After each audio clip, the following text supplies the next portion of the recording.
Throughout history, powerful men have shared a peculiar and unnerving secret.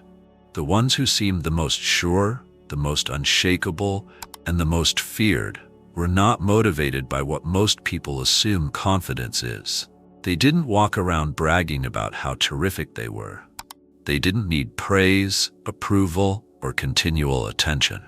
In reality, many of the most feared leaders were eerily quiet, and their silence was more powerful than the speeches of other men. The painful truth is that people who are really confident aren't loud.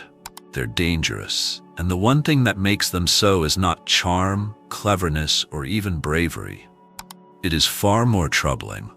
Something that most individuals nowadays want to hide, run away from, and deny about themselves. There have been many guys in history who had all the tools, chances, and opportunities to win. Yet they failed. Kings with armies, emperors with riches, and politicians with countries behind them. All of them fell because they wanted to be perceived as strong. Their need to look confident showed how weak they really were. But there was one secret trait that set apart those who seemed untouchable and whose names would live on forever. This is when the contradiction starts. In today's society, confidence is a trap. The more you strive to exhibit it, the less you really have. When you show off, brag, or pose, you show that you are weak. The kind of confidence that Machiavelli wrote about is not based on how other people see you, but on how little you care about how others see you. But here's the problem. You're used to looking for approval. You've been told that confidence is how well you do things since you were a kid. Raise your hand in class, speak loudly, flash your grin, and take over a room. You've been rewarded for being seen and penalized for not being seen. And now that you're an adult, you might subconsciously think that if you don't always stand up for yourself, you're losing ground. But what if the whole script is a lie? If confidence is about looking strong, why have the most cruel people in history learned how to hide their true intentions?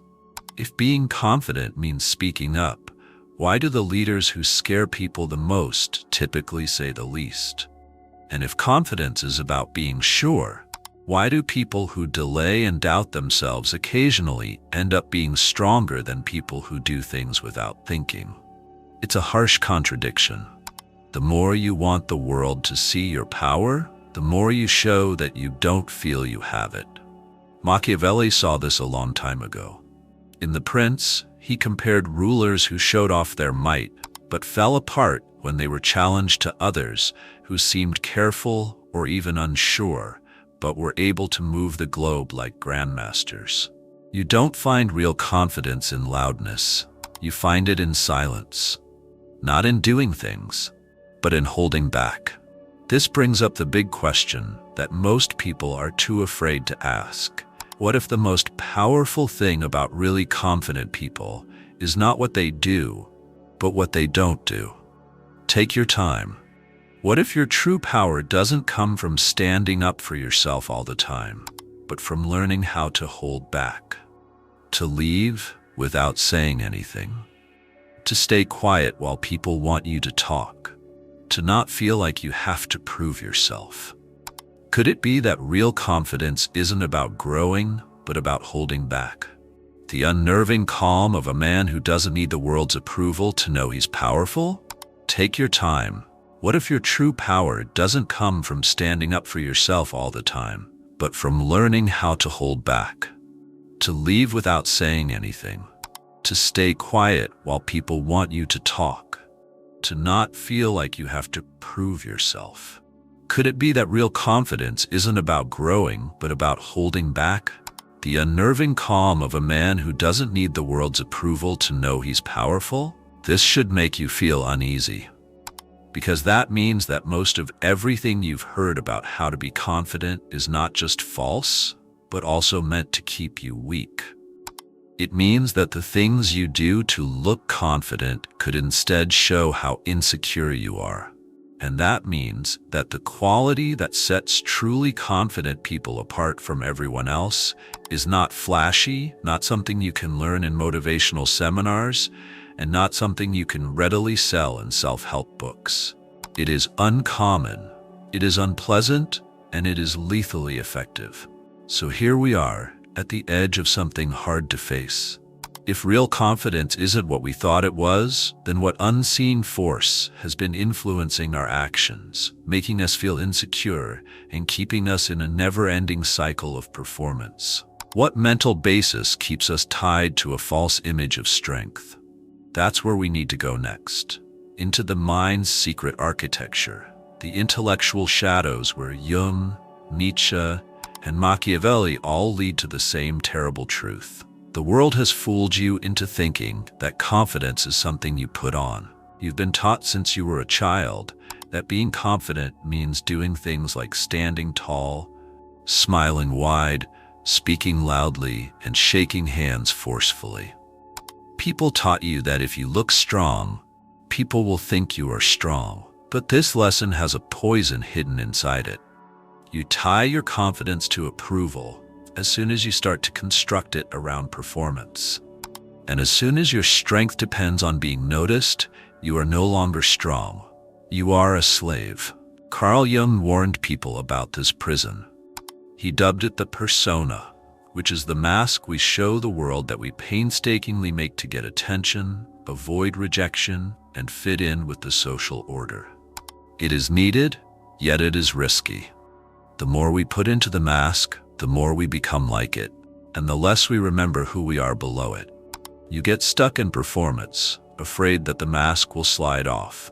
And when it does, and it always does, you feel naked, ashamed, and exposed. The problem is that most people don't believe in themselves. They trust their masquerade. This means they are only sure of themselves as long as other people like the performance. Without the applause, their so-called strength goes away. Nietzsche spotted this weakness and made fun of it without mercy. He said that the worst thing about people was their herd mentality, which is the drive to fit in, be accepted, and have their thoughts affirmed by others. He remarked, "The individual has always had to fight to keep from being swallowed up by the tribe. And the tribe values masks over being real. This means that most people never really become confident. They only act like they are." Nietzsche's overman, the rare superior person, was the one who broke out from this trap. This person found power not in being accepted by others, but in being alone and not being swayed by the crowd. And then there's Machiavelli. Machiavelli, unlike Jung and Nietzsche, did not study psychology for its own reason. He studied it for power and survival. In The Prince, he reaches the same conclusion via an alternative path. Rulers who depend on the facade of strength are inherently weak.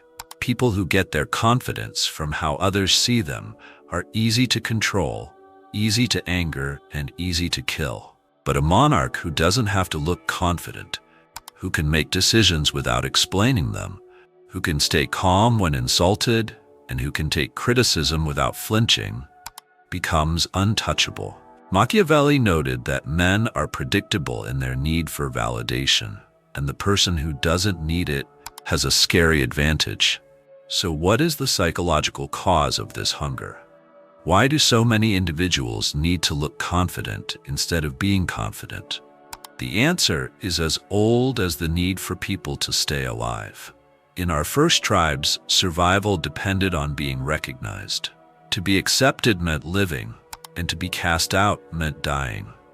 You have the wiring of those ancestors deep in your neural system, in the limbic brain. Validation feels safe, whereas rejection feels like death. This is why you're heart racing before you speak in front of others, why you can't stand being alone in a room, and why you want likes, shares, and comments on social media. It's not about being vain, it's about coding for survival. The system thinks that disapproval means death. But here's the twist. What used to keep you alive now makes you weak. The world doesn't murder you anymore for being unapproved, but your mind still acts like it does. And so, you go too far. You do well. You hold on to the mask. You build your confidence on a shaky base that falls apart as soon as others stop looking at you. This is why the attribute of being fully confident feels so strange and uncomfortable, because it goes against what your nature, culture, and upbringing taught you to believe. To be truly confident, you have to let go of the old desire for affirmation and stand without applause. That feels like death. But Machiavelli, Jung, and Nietzsche all agree on this. You have a new type of power when you face death. You step into a strength that most people will never know when you break free from the mask, turn your back on the herd, and refuse the performance. You start to embody the paradox. The more you don't need to seem confident, the more confident you really are. But most people can't stand this. They hold on to their weak performances. They are lost in their own image. They don't define themselves by who they are, but by how others see them. Fear is the invisible master that quietly runs their life because of this. People don't just misunderstand confidence. That's the problem. The issue is that their mindset has been commandeered and weaponized against them, transforming their quest for strength into a perpetual cycle of weakness. So the question is, what happens when you live your whole life this way? What happens when your identity is based on how you look, when you need applause to feel strong, and when your mask becomes your prison? That's where we need to go next, to the effects you can't see yet, but that control every choice you make. Living your life based on how confident you are has a hidden cost. You might not notice it every day, but it changes you in ways that eventually make you feel empty inside. Every time you change what you say to make others like you, every time you force a smile to be accepted, and every time you act like you're untouchable, you're feeding a ghost. That ghost is what other people think of you. And the more you give it, the less of you is left. The first thing that happens is that you get tired. You may not call it that, but you know it. Keeping the mask on all the time is tiring. To always be on, to always be powerful, funny, smart, and unshaken, it eats away at your inner existence. When you're alone, the mask falls off and you can sense the emptiness behind it. This is why so many people, even those who are called confident, suffer in silence from anxiety, sadness, or existential anguish. They have given up their whole sense of strength. They fall apart without an audience. But it goes deeper. The second effect is that you can be controlled. It's easy to manipulate someone who is hooked to being seen. You can bend them if you praise them. You can break them if you make them feel bad. Machiavelli understood this very well. He said that rulers who want to be famous may be led by people who flatter them, but rulers who don't care about their reputation are practically hard to govern. The same thing happens in your own life. If you need validation to feel good about yourself, then anyone who gives it to you or doesn't give it to you has power over you. You are not free. You are a puppet. The third effect is that you cease making choices for yourself. You pick terms that will get you acceptance at first. You wear clothes that will impress. You laugh at things that aren't funny to you. But the trend gets stronger over time. You stop living for what you want and start living for what other people want. The need to be regarded as confident, likable, or strong affects your career, your relationships, and even your values in a silent way. You start to act out someone else's script instead of writing your own. Neuroscience can tell us why it's so hard to get out of this trap. When somebody does something nice for you, your brain releases dopamine. Every time you get a nod of approval, a compliment, or a like on a screen, you get a hormonal rush of pleasure. But like any drug, it makes you dependent on it. You need more and more acceptance over time to feel safe, and not getting it is too much to handle. So the false sense of assurance grows. You aren't really confident. You are biologically addicted to looking like you are. But there is a darker, more dangerous result. If you build your life around the mask, you never face who you really are. This is what Jung called the shadow, which is the part of you that you hide from others and from yourself. The mask hides the shadow, but it never gets rid of it. The more you say no, the stronger it gets. This is why men who look like they are always sure of themselves might get quite angry, insecure, or break down behind closed doors. The shadow always comes back, and when it does, it wants a fee for years of denial. The effects are all over the place in culture. Social media has turned the mask into a permanent stage where individuals don't live anymore. They play. People are so worried with looking confident that they are afraid of being alone, quiet, or real. You should always be loud, visible, and polished, and you should always have an opinion. But below this display, anxiety, loneliness, and weakness go through the roof.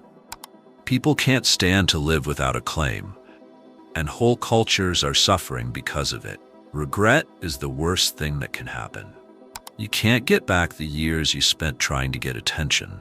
The time spent putting on shows for other people is gone for good. Marcus Aurelius said, "A man should not be afraid of death, but of never starting to live." And this is the most dangerous thing about the mask. You could die without ever really living. You could die as a character in someone else's play, and people would even clap for you, but not as yourself. And so the effects get worse. Exhaustion, manipulation, losing your freedom, addiction, suppression, and remorse. This is the hidden cost of mixing up confidence with performance. You believe you are strong, but you are not. You believe you are free, yet you are not. You think you're living, but you're only acting. It's evident that you need to act quickly. If you keep on this way, your life won't be yours. But the real question is, how do you get out? How can you take off the mask without falling apart? How can you break free from the prison of appearances and get the uncommon power that Machiavelli praised, Nietzsche desired, and Jung hinted at? It's not easy to answer. It doesn't feel good. It is a revolt, and it starts with forgetting all you thought you knew about being strong. To escape the trap of false confidence is not an adjustment. It is a rebellion. It is a rebellion against biology, culture, and the very impulses that once kept you alive, but now keep you in chains. And like all rebellions, it will seem risky. You're not just changing your behaviors, you're taking down a whole framework that has defined who you are. Being quiet is the first stage in this rebellion. That might sound unusual or even unimportant, but think about it. Every time you act confident, you're trying to get attention, be acknowledged, and prove yourself. This need is directly opposed by silence. You start to break the addiction to approval when you don't say anything when others expect you to. You start to learn the scary skill of holding back. Machiavelli liked leaders who knew when to keep quiet and didn't say anything until it was required. It is not weak to say less than you know or show less than you feel. It is discipline, and it's the first time you really feel powerful. Step 2 is to be alone. You can't go against the mask when you're always with the tribe that wants it. Being alone is not an escape. It is a confrontation. You can't do anything by yourself anymore. When you're alone, you see the shadow Jung talked about, the pieces of yourself that you've been hiding behind a mask. At first, it will be too much to handle. Being alone might seem like being smothered by quiet. But here's where rebellion starts. By putting up with the pain of being invisible, unheard, and unvalidated. You can live through anything if you can live through being alone. The third stage is saying no. You need to learn how to say no in order to revolt. No to the need to show off. Don't give in to the urge to explain your choices. No to the never-ending requests to perform for attention. Every time you say no, you get stronger. Every no teaches you that you don't need applause to be strong.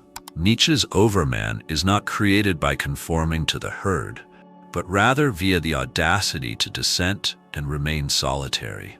But rebellion isn't just saying no. It's also about making things. You can't just take off the mask. You have to develop a new base of confidence that no one can take away from you. And that base is formed on doing things. What you do, not how others view you or how loudly you say you are. Competence without noise. Mastery that is hidden. The man who understands he can endure, achieve, and stand without being recognized has a lot of confidence. This is where the insurrection gets really extreme. True confidence requires you to develop indifference, not arrogance or apathy, but a controlled indifference to what other people think. This is the heart of Machiavellian strength, to act as you need to, not how others view you. Your power becomes genuine when you don't need the world to believe in it anymore. But how do you actually develop this indifference? Start with tiny things. Leave disputes without saying anything to defend yourself. Make choices without having to explain them. Don't give your opinion when others ask for it. Stop sharing everything you do to get attention. At first, it will hurt. Your body will want the dopamine rush that comes with being recognized. But over time, the pain goes away and is replaced by something amazing: freedom. This freedom isn't just an idea. It's real. Picture walking into a room without worrying about whether others like you, without needing to take over the area, or without needing to be visible. You don't shrink, but you don't stand up straight either. You are just there, calm and still. The man who needs approval will feel uneasy when he sees you, since you don't follow the rules that he has to follow. This is the most pure type of rebellion, the calm presence that doesn't ask for anything, doesn't accomplish anything, and doesn't prove anything. And history tells us what this looks like. Marcus Aurelius, who had both friends and adversaries around him, said in his private record, "Be indifferent to what makes no difference." He ruled as emperor not by making loud claims about his strength, but by being calm and sure of himself, which showed he didn't need to prove it. Or think of Machiavelli's Florentine princes, both the ones who fell and the ones who stayed strong. People who pretended to be confident fell apart when things got tough. Those who learned how to act without needing to be seen made legacies that endured. This revolt won't make you louder. You will be quieter. It won't make you stand out more. It will make you less visible, which makes you more hazardous. Because you can't control a man who doesn't require acknowledgement. You can't govern a man who doesn't require praise. And the only man who is actually confident is the one who doesn't need to show it. But let's be clear, there is a price to pay for this revolt. People will leave you. You will bother those who feed on performance and need you to play the same game they are stuck in. They will see your failure to perform as a threat and attack it. They will say you are cold, aloof, haughty, and removed, and you have to allow them. Their statements are the cries of people who can't stand to see someone free. The insurrection needs courage, but not the kind of daring that makes you charge into battle. It needs the kind of courage that makes you walk away from the battle altogether. To let other people do their thing while you stay calm. To allow other people go hungry while you stay full. To let others yell while you stay quiet. And once you taste this and feel the weight of performance lift, you'll see what Machiavelli saw. The man who no longer needs the mask is the one who really has power. The insurrection is the start. But what is beyond it? What do you finally understand after taking off the mask, turning your back on the crowd, spending time alone, and getting stronger in silence? We must now go there, to the last and most powerful truth, the last insight that changes what confidence really is. The uprising takes everything away from you. It takes off your mask, breaks your need for the herd, and stops you from giving repeated explanations. But taking things off isn't the end. It's only the start. You will face the ultimate reality when the noise stops and the act falls apart. And it is this reality that Machiavelli, Nietzsche, and even Jung all recognized in their own ways. The strongest quality of a truly confident person is not their ability to control others, convince them, or impress them. They are radically independent, since they don't require anything outside of themselves to prove their worth. This is the last thing to understand. Real confidence comes from within.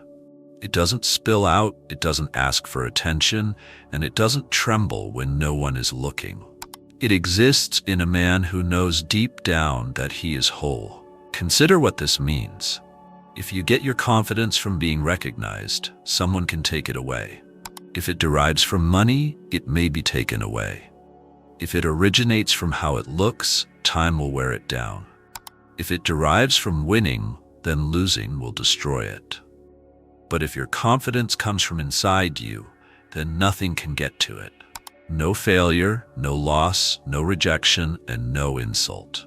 You are like a mountain while others are chasing shadows. Machiavelli said that a ruler should be feared rather than loved, since fear comes from having power, whereas love is unstable and depends on what others want.